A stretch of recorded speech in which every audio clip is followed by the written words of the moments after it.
हर खबर पर होगी आपकी पकड़। डाउनलोड कीजिए एबीपी लाइव ऐप। कविराज, अगर मैं आपसे कहूं कि इन तस्वीरों को जो इस वक्त एबीपी न्यूज के स्क्रीन पर नजर आ रही है, इनको अगर आप शब्दों में पिरोए तो किस तरह पिरोएंगे? एक 4 लाइन की रचना इसके लिए, जो काशी इस समय ज्योतिमय हो गया है। दीपों से 15 लाख दीपों से करीब पूरे 84 घाटों को सजाया गया है। तो अगर प्रत्येक काशीवासी और जनमानस के हिसाब से देखें तो एक 4 लाइन की रचना आपको मैं सुना रहा हूं कि सुरम्य गंगा तट से तारों को पैगाम करता हूं। सुरम्य गंगा तट से तारों को पैगाम करता हूं और हृदय में धारण कर भोले शिव को प्रणाम करता हूं। सुरम्य गंगा तट से तारों को पैगाम करता हूं और हृदय में धारण कर भोले शिव को प्रणाम करता हूं। ये काशी देव नगरी है, यहाँ कण कण में शंकर हैं। लोग कहते हैं कि यहाँ कण कण में शंकर हैं। ये काशी देव नगरी है, यहाँ कण कण में शंकर हैं। समर्पित जीवन इस पावन धरा के नाम करता हूं। तो इन शब्दों में इनको आज के इस दीपोत्सव के, इस दीपावली के त्योहार को अभिव्यक्त किया जा सकता है। अच्छा, कवि गोस्वामी, अगर मैं ये कहूं कि काशी जो आज से कुछ सालों पहले तक थी और आज उस बदलाव पर आपने कुछ लाइनें लिखी है, उस बदलाव को आपने महसूस किया है? क्योंकि अभी कुछ देर पहले यहाँ पर राजकिशोर वही बातें बता रहे थे कि सच्चाई तो यही है कि एक दफा एक टाइम था जब आप घाटों पर चल भी नहीं पाते थे, इतनी गंदगी हुआ करती थी, लेकिन आज चीजें बदली हैं। वो परिवर्तन साफ तौर पर दिख रहा है विकास के लिहाज से। काफी इतना बदलाव है कि वो मतलब अगर हम इसको अपने शब्दों में बोले, चूंकि हम लोग तो बचपन से ही घाटों के किनारे हमारा घर रहा है और हम लोगों ने बचपन से ही देखा है कि मतलब एक घाट से दूसरे घाट के बीच में आने पर रास्ते उबड़ खाबड़, डांक कूद के आना पड़ता था। उसके अलावा गंदगी का वो था कि मतलब कभी कभी कोई एरिया से तो निकलते समय नाक बंद करनी पड़ती थी।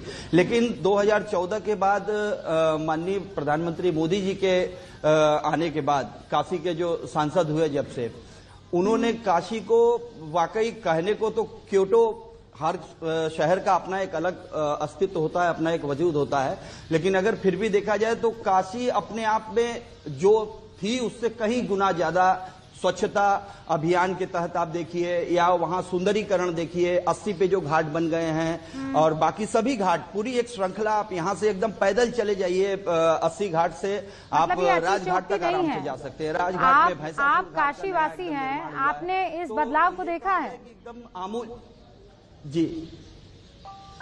हाँ जी, मैं यही बनारस में ललिता घाट पे ही मेरा घर था और जहां इस समय विश्वनाथ कॉरिडोर का निर्माण हो रहा है। हाँ। तो हम लोग तो बचपन में अपनी, बल्कि हमको याद है कि हम लोग घाट से नीचे उतरते थे और नीचे एक नारायण माझी हुआ करता था, उससे उसकी नाव लेकर के, और हम लोग नाव से इस पार से उस पार गंगा जी जाते थे। अच्छा। तो जो परिवर्तन है वो अभूतपूर्व है, शायद हम लोग कल्पना भी नहीं कर सकते कि इतना परिवर्तन हुआ है इस समय। अच्छा, ये कितना दूर है ललित घाट से बाबा श्री काशी विश्वनाथ मंदिर?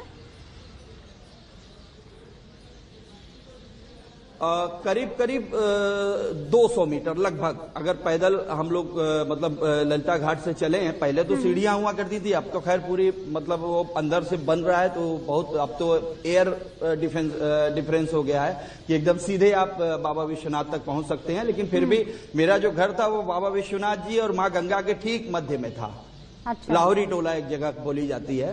तो बचपन से वहां उन गलियों में रहने के कारण काफी कुछ देखा सुना, और अब तो सुन रहे हैं कि काफी ऐसा है कि सीधे आप माँ गंगा का स्नान करके सीधे बाबा विश्वनाथ तक आप मुझे व्यूअर्स जो हैं वो लिख रहे हैं कि वाह, यहाँ कवि जी की कविता सुनते और किस्से भी सुन रहे हैं, इससे बढ़िया कॉम्बिनेशन क्या हो सकता है कि चंद्रशेखर गोस्वामी एक कवि के तौर पर भी और किस्सा गो के तौर पर भी हमारे साथ मौजूद है। मेरे सहयोगी राजकिशोर भी आपसे कुछ पूछना चाहते हैं। चंद्रशेखर जी, दरअसल जब आप यहाँ बैठे हैं तो ये लोभ मैं संवरण कर नहीं पा रहा हूँ कि आपसे पूछूं ये कि जब आप कॉरिडोर बनने की वजह से जब आप हटाए गए तो तमाम कुछ लोगों को कुछ दिक्कतें हुई थी, तमाम लोगों ने उसको कुछ विरोध भी किया था।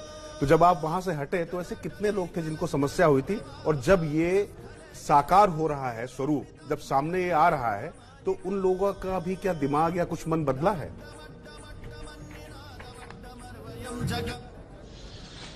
आप राजकिशोर जी, सच बोलूं तो कोई दिक्कत नहीं हुई, बल्कि आप समझिए कि सभी लोग वहां जो गलियों का जो था, हम लोगों के रहते वहां घर, इन पुराने घरों के रहते हुए वहां इस प्रकार का सुंदरीकरण हो पाना लगभग असंभव सा था। और वो पतली पतली गलियां, जहां सफाई भी ठीक से नहीं, 14 के बाद कुछ कुछ सफाइयों का अभियान भी वहां काफी चलने लगा था, लेकिन फिर भी वहां वो हम लोगों को तो कोई दिक्कत नहीं आई। अच्छे तरीके से उन्होंने हम लोगों को, मतलब वहां से जो भी हमारी जो मकान था, घर था, पूरा एक परिवार हालांकि रहता था, थोड़ा अलग अलग सबने अपना अपना लिया, लेकिन सब ठीक है। अब ये हम लोगों को मूल खुशी ये है कि काशी बाबा काशी विश्वनाथ का धाम एक अद्वितीय रूप में तैयार हो रहा है और उसके पीछे अपने घर के जाने का ऐसा कोई कष्ट नहीं। शुरुआत में दिक्कत थी कि क्या होगा, कैसे होगा, लेकिन जब वो अमली जामा पहनाया जाने लगा तो चीजें बदलती हुई दिखी। ये कवि चंद्रशेखर गोस्वामी जो हमारे साथ बैठे हैं वो बता रहे हैं, क्योंकि खुद काशीवासी हैं।